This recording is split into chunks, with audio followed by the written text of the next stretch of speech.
When the Mississippi State Department of Health opened its investigation back in the spring, Health Department Communications Director Liz Charlotte told me that Above and Beyond had a history of non-compliance of state regulation since 2009.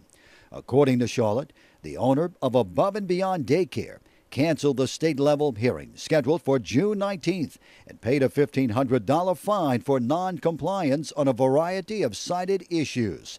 The facility is currently open and in compliance. That's my biggest concern.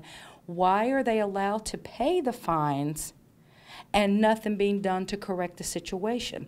Now, they might be in good standing with state this week, but once state walks out the door, everything goes back to normal, or to what they consider normal. This woman, who wanted to remain anonymous, says she was a teacher at the daycare for 3 weeks in June.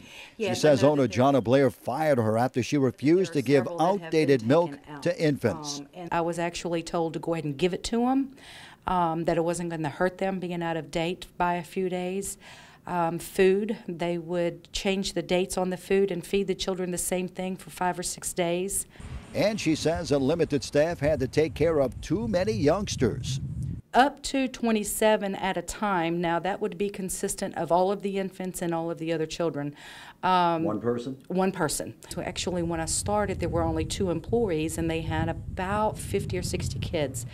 And these 2 employees would swap back and forth. Infants were being left in the room while they go and cook for the other kids. It was just horrible. Some of them would be denied food due to the fact that if they misbehaved or if they didn't finish a project, they were to sit in a corner until everybody else got to eat, and then they were given a snack. They weren't given the same food. She says parents have been led to believe the facility is a good place. As a grandmother, I beg the parents to please look into it. She says kids of all ages are placed in one room. There's a roach problem, and she added that infants' diapers weren't changed until just before the parents showed up. If the children had vomited, it was left on their clothes.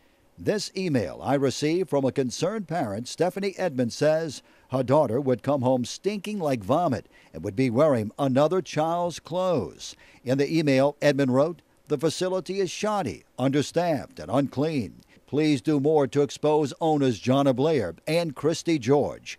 They are dangerous." Action reporter Ajgiardina, WLOX News.